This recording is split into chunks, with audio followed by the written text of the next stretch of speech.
जय हिंद, जय संविधान, जय संपूर्ण क्रांति, जय प्रकाश, जय सुभाष। चंद खबरों के साथ आपके दरबार में हाजिर हो गया बौद्ध हिंद प्रकाश। और खबर सुप्रीम कोर्ट से, दिल्ली दरबार की खबर है।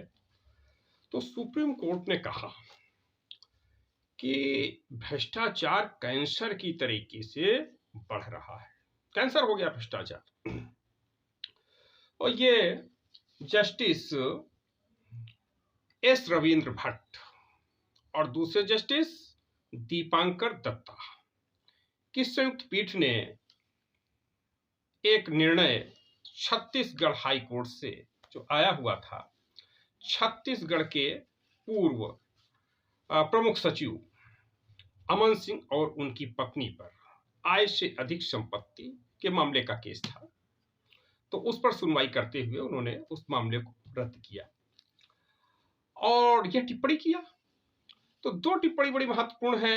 एक तो ये भ्रष्टाचार कैंसर की तरीके से, तो ये क्यों फैल रहा है, उसमें उन्होंने हिंदू धर्म का भी उल्लेख किया। उन्होंने कहा हिंदू धर्म के 7 लालच, हिंदू संस्कृति, हिंदू सभ्यता संस्कृति 7 लालच में से जो 7 उसके लालच है, उसमें से एक लालच धन का लालच। तो धन के लालच के कारण ये फैल रहा है, ऐसा उन्होंने कहा।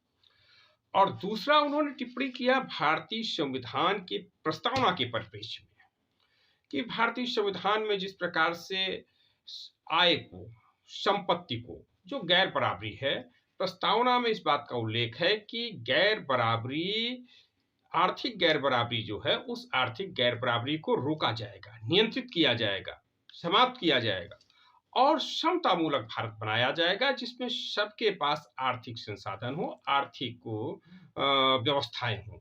तो ये गैर बराबरी को समाप्त करने की तरफ भी उन्होंने इंगित किया भारतीय संविधान की प्रस्तावना के संदर्भ में। और ये प्रमुख समाचार बना।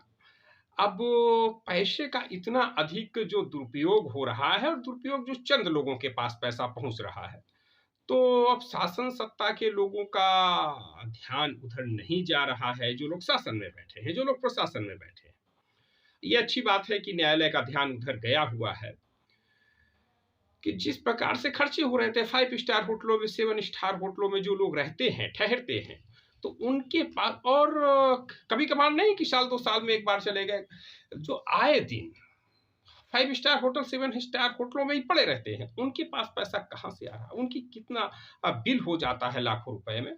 और मतलब खुला ओपन जहां पर भ्रष्टाचार है वो स्थान है, और जो बड़े बड़े क्लब हैं, रिजॉर्ट्स हैं, जहां पे लोग एंजॉय करते हैं, ओपन दिखाई पड़ रहा है कि लाखों रुपए का भुगतान कर रहे हो। लाखों रुपया कहां से आ रहा है? सड़क पर चलते हैं जब काफिलों के साथ, तो जैसे चुनाव का काफिला चलता है, नेता चलता है काफिले से, तो नेता के काफिले पर भी रोक होना चाहिए। जैसे चुनाव आयोग के संदर्भ में अभी निर्णय परसों दिया हुआ था, सुप्रीम कोर्ट की ओर से आया कि भाई चुनाव आयोग की नियुक्ति केंद्र सरकार मनमाने तरीके से नहीं कर सकती है, उसके लिए अब राष्ट्रपति होगा, लोकसभा में विपक्ष का नेता होगा, सुप्रीम कोर्ट का चीफ जस्टिस होगा।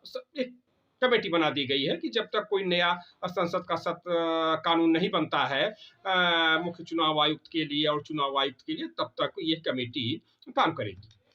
और इसी प्रकार से और भी जैसे चुनाव सुधार किए गए कि भाई आप इतनी निर्धारित राशि चुनाव में खर्च कर सकते हैं, और इस तरीके से प्रचार कर सकते हैं, अनाप शनाप पोस्टर, पंपलेट, बैनर नहीं लगा सकते हैं। तो चुनाव के पहले और चुनाव के बाद जब नेता लोग काफिलों से निकलते हैं, 50 गाड़ी का काफिला, 100 गाड़ी का काफिला, 200 गाड़ी का काफिला, तो ये 100, 200, 500 गाड़ियों का काफिला जिस पैसे से आ रहा है, वो पैसा कहां से आ रहा है? इस पर भी सुप्रीम कोर्ट को संज्ञान लेना चाहिए और प्रतिबंध लगाना चाहिए कि भाई नेता क्या है, एक गाड़ी से 2 गाड़ी से चले, जिसके लिए बहुत है कि जान से मार दिए जाएंगे, तो उसको सरकारी सुरक्षा मिल जाए। एक गाड़ी से अधिक, अब ये भारत का जो है कितना 135 करोड़ जनता, तो एक गाड़ी भी से भी नहीं चल सकता है, एक गाड़ी भी नहीं रख सकता है, तो नेता कैसे आए? अभी ये टिप्पणी रही थी कि भाई भ्रष्टाचार जो है ये तो आज का है, ये तो कल का है। इसके पहले भी टिप्पणी रही थी कि ये चुनाव में जो है बहुत तरीके से अपव्यय हो रहा है लोकतांत्रिक। ये इलाहाबाद हाई कोर्ट का प्रकरण था जिस पर ये रमाकांत यादव एक शराब से हुई हत्या, जहरीली शराब से हुई हत्याकांड के संदर्भ में उनको माफिया घोषित किया गया उत्तर प्रदेश सरकार द्वारा। तो रमाकांत यादव की जो सांसद भी रहे, राजनीति का सूख रखते हैं, उनकी याचिका को निरस्त करते हुए हाई कोर्ट के सम्मानित जस्टिस ने ये जो है कहा कि नहीं, ये जो है फैसला ये लोकतंत्र के लिए खतरा है। उन्होंने उल्लेख भी किया कि कितने जो है प्रतिशत लोग जो है जो लोकसभा के सदस्य हैं उनमें से 43% लोग ऐसे हैं जो अपराध जिन पर मुकदमे दर्ज है और जिनकी पृष्ठभूमि गंभीर प्रवृत्ति के आपराधिक कृत्यों से भरी पड़ी हुई है। तो लोकतंत्र की मजबूती इससे नहीं है कि अपराधी सदन में जाए। लोकतंत्र की यह बड़ी कमजोरी है, व्यवस्था की कमजोरी है कि अपराधी सदन में जा रहे हैं। तो अपराधियों पर अंकुश लगे, अपराध पे अंकुश लगे, जो भ्रष्टाचार करने वाले लोग हैं उन पर अंकुश लगे। जीवन भर की कमाई पता लगा कि 1 करोड़ हो रही है और बंगला बनाए हैं 20 करोड़ का। तमाम फार्म हाउस खरीद रहे हैं, रिजॉर्ट्स बना रहे हैं और माल बना रहे हैं। तमाम हमारे अरबों खरबों की संपत्ति दिखाई पड़ रही। अब अगर ये तो बही आती है कि भाई मुख्तार अंसारी की 650 करोड़ की संपत्ति जब्त कर ली गई, 1200 करोड़ रुपए की संपत्ति अतीक की जब्त कर ली गई, तो ये 600 650 करोड़ की संपत्ति बनी कैसे? 1200 करोड़ की संपत्ति एक व्यक्ति की बनी कैसे? उसके बारे में ये भी बताया जाता है कि साहब उनका तो बहुत गरीब परिवार से थे, तांगे वाले परिवार से हैं, उनके पिताजी तांगा खींचते थे। तो एक तांगे वाले के परिवार का बेटा 1200 करोड़ रुपए खर्च जमा कर लेता है, तो 1200 करोड़ तो जब्त की गई है और कितनी करोड़ अभी बची पड़ी हुई है, ये तमाम सवाल है। तो लोगों के पास संपत्ति आती कैसे है, इसकी गहन जांच होना चाहिए ये, और जितनी भी जो है ये जांच करने वाली एजेंसियां उनको भी सतर्क होना चाहिए। तो ये सुप्रीम कोर्ट का रहा निर्णय। अब ये दिल्ली से ही खबर दूसरी है कि कांग्रेस की नेता, कांग्रेस संसदीय दल की प्रमुख नेता सोनिया गांधी बुखार से पीड़ित है। तो ये रहता है ना कि भाई नेताओं का जो है, नेता है तो बुखार आ गया, जुकाम हो गया, कुछ हो गया तो सारे समाचार पत्रों में छप जाता है, प्रिंट मीडिया, इलेक्ट्रॉनिक मीडिया सब छापने लगता है।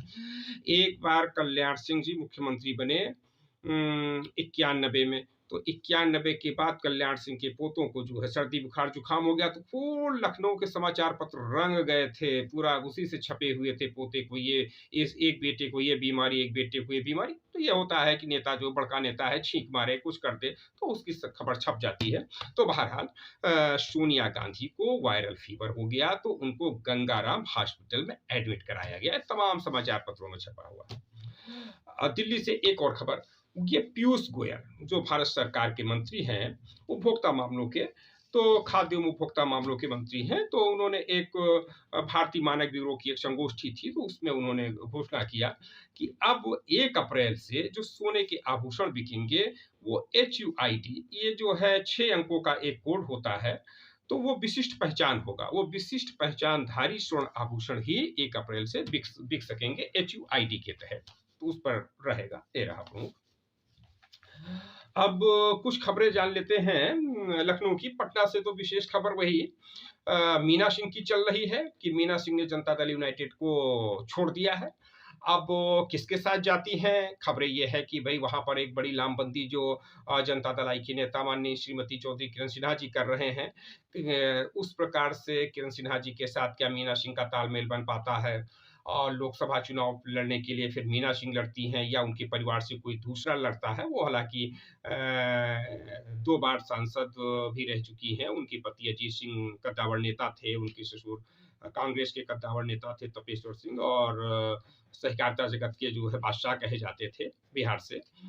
तो अभी देखना होगा कि किधर उनका रुख होता है। बहरहाल उन्होंने जनता दल यूनाइटेड को छोड़ दिया, और जनता दल यूनाइटेड को छोड़ने का उन्होंने कारण बताया कि नहीं, नीतीश कुमार पुनः जंगल राज की ओर बढ़ रहे हैं, और जिससे हम लोग निकल के आए थे, जिस परिवार से, उस परिवार को ही उन्होंने सत्ता सौंप दिया है। अपना वारिस उन्होंने डिक्लेयर कर दिया है कि तेजस्वी यादव होंगे, तो तेजस्वी यादव के साथ अब चलना एक कदम भी मुश्किल भरा है। तो इस नाते उन्होंने छोड़ा हुआ है। और एक खबर और ये है कि वहां से एक प्रतिनिधिमंडल भेजा जा रहा, प्रतिनिधिमंडल माने अधिकारियों की टीम भेजी जा रही है, जो तमिलनाडु में जाकर के जांच करेगी और श्रमिकों के लिए जो वहां पर उनसे बात करेगी, मिलेगी। एक और अधिकारियों की टीम भेज दिया है झारखंड की सरकार ने, अपने श्रम सचिव वगैरह को भेज दिया है कि वहां पर जाकर के प्रतिनिधियों, वहां के जो पीड़ित पक्षकार हैं, पीड़ित मजदूर हैं, पीड़ित श्रमिक हैं, उनसे मिलें और उनका आना सुनिश्चित करें। जो लोग जरा से भी कष्ट में है, परेशानी में है, उनको झारखंड लाया जाए। अब इस पे जो बड़ी चर्चा पर चर्चा ये हो रही कि उधर उस सरकार ने, तमिलनाडु की भी सरकार ने कह दिया कि नहीं साहब, ये हमारे यहाँ तो ऐसी कोई घटना ही नहीं, अफवाह है, और अफवाह जो फैलाएगा उसको पुलिसिया कार्यवाही उसके साथ होगी। और इधर बिहार सरकार ने भी कह दिया कि ये अफवाह है। बिहार सरकार के माने जो एक तेजस्वी यादव ने कह दिया कि नहीं साहब, ऐसी कोई जो है बात नहीं है, वहां पर ऐसा कुछ नहीं है। और जो पुलिस विभाग की ओर से कहा गया कि नहीं, जो है कोई एक दो घटनाएं हुई हैं और बड़ी घटना नहीं है। तो इसकी आलोचना हो रही कि भाई सोशल मीडिया में जो है आ रहा है, प्रिंट मीडिया में आ रहा है, इलेक्ट्रॉनिक मीडिया में आ रहा, मैंने मीडिया भी उठा रहा है, और जो लोग कह रहे हैं कि हमें मारा गया, पीटा गया, और जिन लोगों ने देखा है कि ऐसे ऐसे दृश्य, तो फिर इस पर जो है कैसे क्या होगा, उस पर कोई कार्यवाही की जाए, या भाई उनसे पूछा जाए कि आप ऐसा क्यों कर रहे हो, मीडिया से पूछा जाए आप ऐसा क्यों कर रहे हो। अब इसकी आड़ में कहीं यह ना हो कि भाई इंद्र प्रकाश बौद्ध जैसे जो छोटी मोटी पत्रकारिता कर रहे हैं, जो छोटी मोटी खबरें साझा कर रहे हैं, इन लोगों पर खतरा कर लिया जाए कि भाई इनसे जो है जले भुने बैठे हो, और चलो इसी मैटर में इंद्र प्रकाश बौद्ध को निपटा दो, जनता खबर का पूरा एंगल चैनल बंद कर दो। इस प्रकार से पता लगा बिहार में कुछ पत्रकार हो, इस प्रकार से तमिलनाडु में हो, कुछ और देश के अन्य हिस्सों में हो, तो ऐसा नहीं होना चाहिए, ये लोकतांत्रिक कदम नहीं होगा। और कुछ नेताओं ने कहा कि भाई जनता दल आई की राष्ट्रीय अध्यक्ष माननीय श्रीमती चौधरी किरण सिन्हा ने कहा कि ये एक अलोकतांत्रिक कदम है, बिहार सरकार का भी और तमिलनाडु का भी सरकार का भी, कि बिना सच्चाई का पता लगाए, बिना जाने बुझे समझे इतने लोग कह रहे हैं, तो इसके बाद जो है एक तो व्यक्ति के हिसाब से खंडन किया जाए या इसकी जांच किया जाए, लेकिन इस पूरी घटनाओं को नजरअंदाज न किया जाए कि नहीं ऐसी कोई घटना नहीं हुई है, और इन घटनाओं के को जो दिखाएगा, जो बोलेगा, जो प्रचारित करेगा, उसके खिलाफ कार्यवाही की जाएगी। तो फिर ये तो तानाशाही जैसा कदम हो जाएगा। और माननीय किरण सिन्हा जी ने एक और सवाल खड़ा किया कि केंद्र की सरकार, बड़े भारतीय जनता पार्टी की सरकार केंद्र में, और भारतीय जनता पार्टी के लोग जैसे विधानसभा के भीतर भी भारतीय जनता पार्टी के उन्होंने, विजय सिन्हा ने ये बात रखी कि नहीं वहां पर उत्पीड़न हो रहा है और तमिलनाडु में हिंदी भाषियों के साथ हिंसा हो रही है, और तमाम जगहों पे भारतीय जनता पार्टी ने कहीं पोस्टर साझा कर दिया, कहीं पर विरोध किया, तमाम जगहों पे भारतीय जनता पार्टी के जिम्मेदार नेताओं ने विरोध किया और अपना विरोध दर्ज कराया तमिलनाडु में जो हिंसा हो रही है। लेकिन भारतीय जनता पार्टी की जो सरकार है, केंद्र सरकार, वो तो कुछ नहीं बोल रही है। माननीय किरण सिन्हा जी ने सवाल उठाया कि आखिर भारतीय जनता पार्टी की सरकार क्यों चुप है, केंद्र सरकार इस इतने अहम मसले पर, हिंदी भाषियों का उत्पीड़न हो रहा है, हिंदी भाषियों के साथ हिंसा हो रही, उनके साथ अन्याय हो रहा, और ये सब खबरें आ रही, तो खबरों के आधार पर केंद्र सरकार को कुछ तो बोलना चाहिए, केंद्र सरकार आखिर चुप क्यों है, ये विषय है। तीसरा, आप कुछ लखनऊ से खबर सुनते हैं, तो लखनऊ की खबर ये साझा करते हैं कि सतीश महाना विधानसभा अध्यक्ष इस समय, उन्होंने कहा कि भाई जिस प्रकार से विस्टा मिल गया है संसद माने संसद का नया भवन, संसद दिल्ली में संसद का नया भवन मिल गया है, उसी प्रकार से उत्तर प्रदेश को भी शीघ्र नया विधानसभा भवन मिल जाएगा। उन्होंने कहा कि काफी कुछ उम्मीद है कि ये जो 18वीं विधानसभा है यहाँ की, जिसका कार्यकाल 2027 तक है, इसकी भी कुछ मीटिंगें नए विधानसभा भवन में होंगी। और उन्होंने बताया कि 2023-24 का जो बजट लाया गया, उस बजट में भी इस नए उत्तर प्रदेश के विधानसभा भवन के लिए बजट की व्यवस्था भी की गई है। इस समय सदन चल रहा है, तो सत्र की जो चर्चा हुई, तो वहां पर शिक्षक दल के नेता विधायक ध्रुव कुमार त्रिपाठी ने भी एक बड़ा सवाल उठाया। उन्होंने ये सवाल उठाया कि साहब मदरसा का आधुनिकीकरण हो रहा है, कंप्यूटर बांटे जा रहे हैं मदरसों में, लैपटॉप बांटे जा रहे हैं मदरसों में, माने मदरसों का उच्चीकरण अच्छी बात है, स्वागत योग्य बात है। लेकिन इन बेचारे संस्कृत विद्यालयों का क्या होगा? इन संस्कृत विद्यालयों ने कौन सा गुनाह कर दिया गया है कि इनके लिए कोई घोषणा नहीं, न कंप्यूटर है, न लैपटॉप है, न कोई आधुनिकीकरण करने पर भी विचार है, न कोई चर्चा है, न कोई आश्वासन है। और ये उन्होंने ध्रुव कुमार त्रिपाठी जी ने ये सवाल उठाया। और एक और अच्छा सवाल उन्होंने एमएलसी आशुतोष सिन्हा ने उठाया कि सेवा योजना पोर्टल जो है उत्तर प्रदेश सरकार का, उसके हिसाब से ही, माने आंकड़े के हिसाब से ही बात किया जाए तो 0 यानी 0.2% ही रोजगार मिला हुआ है। रोजगार का इतना जो है अभाव है, उत्तर प्रदेश सरकार जो है शिक्षा रोजगार नहीं दे पा रही है। 10 करोड़ नौकरियों का वादा किया था। बनारस से स्नातक क्षेत्र से ये एमएलसी हैं आशुतोष सिन्हा जी, समाजवादी पार्टी के। दूसरा सवाल समाजवादी पार्टी के ही एमएलसी मान सिंह यादव ने उठाया कि सरकार रोजगार देने की बजाय रोजगार छीन रही है। तो जब विधान परिषद में ऐसा हुआ तो विधान परिषद के नेता सदन उप मुख्यमंत्री केशव देव मौर्य ने कहा कि ऐसा नहीं है भाई मान सिंह यादव जी, आपने काम नहीं किया है इसीलिए आप वापस नहीं आए हैं। और आप तो जो है शराब माफिया को भी रोजगार मानते हैं, नकल माफिया को रोजगार मानते हैं, ठेका माफिया को रोजगार, माफिया को भी आप रोजगार मान लेते हैं, इसीलिए लगता है रोजगार की बातें कर रहे हैं। ये जो है विधान परिषद का रहा मान सिंह यादव और केशव प्रसाद मौर्य के बीच का जो है ये विषय। एक विषय विधानसभा का ही बड़ा चर्चा में ये रहा कि विधानसभा में एक ये कानपुर का जो सलील बिश्नोई के साथ 2004 में घटनाक्रम हुआ था, उसके बाद फिर कार्यवाही हुई, तो उसमें डिप्टी एसपी सहित 6 पुलिसकर्मियों को बुलाया गया और सदन में पेश किया गया। तो उसमें जो लोगों को लाया गया उस पर बड़ी चर्चा चल रही है और उनको फिर वो विधानसभा के साथ वो ऊपर सेल है, उस पर आपको जेल हो गया, आप जेल का पालन कीजिए ऐसा। तो ये भारतीय संविधान की जो अनुच्छेद है 105 और 194 वो माननीय विधायकों को, माननीय सांसदों को विशेषाधिकार देता है। उसी विशेषाधिकार के तहत विधानसभा विशेषाधिकार समिति बनी हुई है। तो उसमें कई बार हुआ इस प्रकार के प्रकरण। एक बार 1951 में भी बिल्ड्स पत्रिका ने छाप दिया, जिसके संपादक थे होमी दिनसा मिस्त्री। तो उन्होंने जो है स्पीकर उस समय थे नफीसुल्लाह साहब, नफीसुल्लाह हसन। तो नफीसुल्लाह हसन जो थे तो उनके खिलाफ उन्होंने छाप दिया। तो जब छाप दिया तो फिर कार्यवाही हुई, तो फिर उनको लाया गया यहाँ पर और 24 घंटे वो यहाँ रहे और उनको सदन में पेश नहीं किया गया। तो फिर वो जो है हाई कोर्ट चले गए।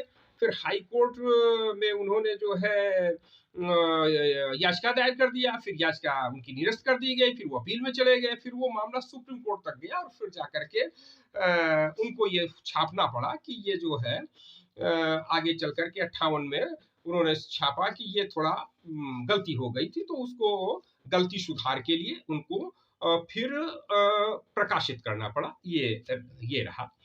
और इसी प्रकार से एक प्रकरण आया हुआ था 1964 में। तो 1964 में स्पीकर थे, हमारे विधानसभा अध्यक्ष थे मदन मोहन वर्मा जी।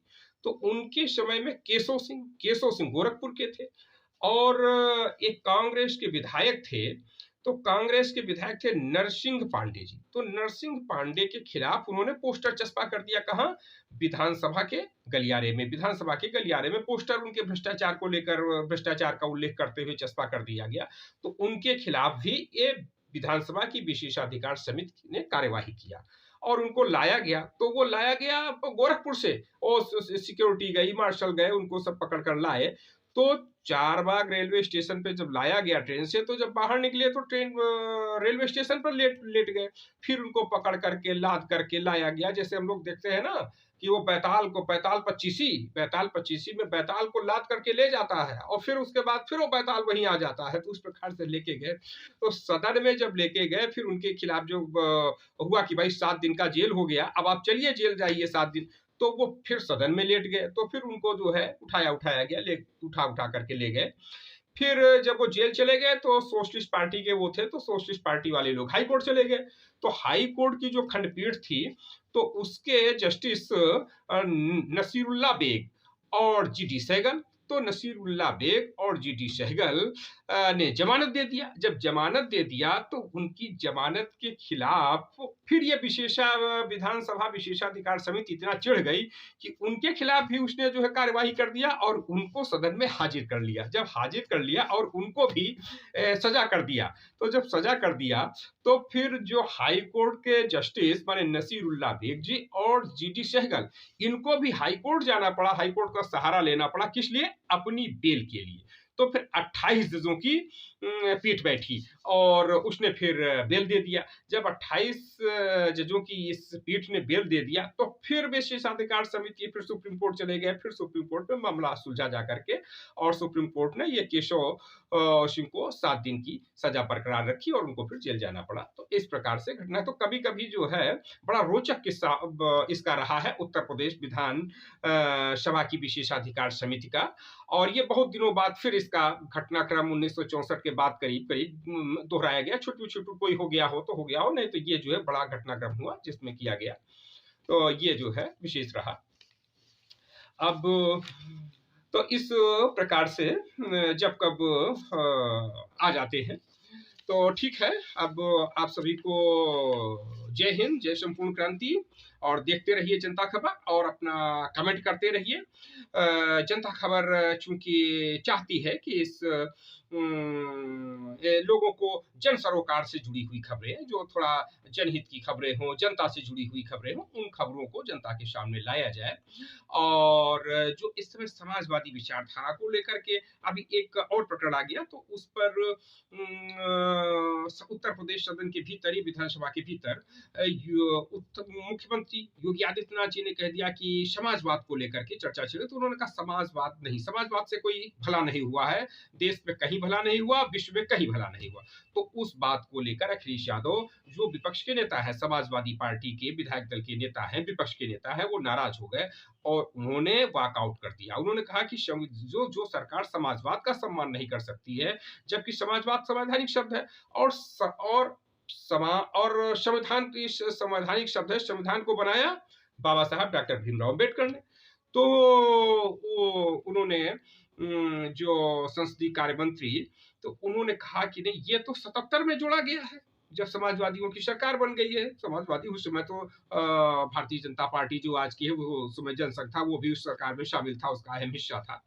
तो समाजवाद बाद में जोड़ा गया है, बाबा साहब के समय नहीं था। अब तीसरी चर्चा चल पड़ी, फिर वही संविधान निर्माता, संविधान किसने बना दिया? अखिलेश यादव पर सवाल उठाया गया कि भाई अखिलेश यादव ने क्या संविधान बाबा साहब ने अकेले बना दिया? जबकि बाबा साहब के परम भक्त चाहे वो महेंद्र सिंह हो, चाहे वो महेश बाबू हो, माने तमाम लोग जो है कहते नहीं, भारतीय संविधान बाबा साहब ने नहीं बनाया है। और बाबा साहब को बड़ी पीड़ा थी कि भारतीय संविधान में हमारी बात तो मानी नहीं गई। तो फिर वो लिखते हैं राज्य और अल्पसंख्यक, यानी स्टेट्स एंड माइनॉरिटी बुक लिखते हैं, पुस्तक स्टेट्स एंड माइनॉरिटीज, और उसमें वो जिक्र करते हैं कौन कौन सी बातें नहीं मानी गई हैं और कौन कौन सी बातें भारतीय संविधान में वो रखना चाहते थे। तो तमाम विद्वान, अम्बेडकरवादी विद्वान मानते हैं कि भारतीय संविधान बाबा साहब डॉक्टर भीमराव अम्बेडकर ने नहीं बनाया है। भारतीय संविधान को संविधान निर्मात्री सभा ने बनाया है, जिसके स्थायी अध्यक्ष थे डॉक्टर राजेंद्र प्रसाद। अस्थायी अध्यक्ष पहले बनाए गए थे डॉक्टर सच्चिदानंद सिन्हा, जिनका वो प्रमुख योगदान रहा था बिहार को बंगाल से अलग कराने में। तो वो डॉक्टर सच्चिदानंद सिन्हा संविधान निर्मात्री सभा के प्रथम अध्यक्ष थे और उसके बाद, लेकिन अस्थायी थे, उसके बाद स्थायी अध्यक्ष डॉक्टर राजेंद्र प्रसाद बनाए गए। वही उनकी, डॉक्टर राजेंद्र प्रसाद की विशेष भूमिका लोग मानते हैं भारतीय संविधान निर्माण में रही। तो इस प्रकार से विधानसभा पर भी जो है, जो लखनऊ के आसपास जो हजरतगंज के काफी हाउस में, दारुल सफा की जो है कैंटीन में, और जो आसपास जो चर्चाएं हुई, वो इस प्रकार से चर्चाएं होती रहीं। तो अब एक जो लखनऊ में भी कार्यक्रम हुआ था जिसमें उप राज्यसभा के उपसभापति वगैरह आए हुए थे, तो उन लोगों को लेकर के और एक पुस्तक जो लिखी गई, तो संविधान के यानी समाजवादियों का एक जमघट हुआ था ये होटल मेजबान में। तो उसमें समाजवादियों का बड़ा हुआ था होटल, चर्चा हुई थी, संपूर्ण क्रांति पर चर्चा हुई थी और समाजवाद को किस प्रकार से जो है समाजवाद का योगदान रहा, तो अभी समाजवाद जीवित है और इस जो दौर है वो अगला दौर समाजवाद संपूर्ण क्रांति का। क्योंकि जो उपेंद्र कुशवाहा की विरासत नमन यात्रा चल रही वह भी इसी बात पर जोर दे रही है कि संविधान को लेकर के समाजवाद को बचाना है, संपूर्ण क्रांति को पुनर्जीवित करना है, संपूर्ण क्रांति और समाजवाद को ही आगे बढ़ाना है और जयप्रकाश जी के योगदान पर बड़ी चर्चा कर रहे हैं। तो ठीक है, आप सभी को बहुत बहुत तो धन्यवाद। देखते रहिए जनता खबर और जनता खबर में अपना टीका टिप्पणी करिए, अपना कमेंट कीजिए, खूब शेयर कीजिए, लाइक कीजिए, फॉरवर्ड कीजिए और जनता खबर को सहयोग कीजिए। आप सबका जनता खबर परिवार बहुत बहुत आभारी रहेगा। धन्यवाद।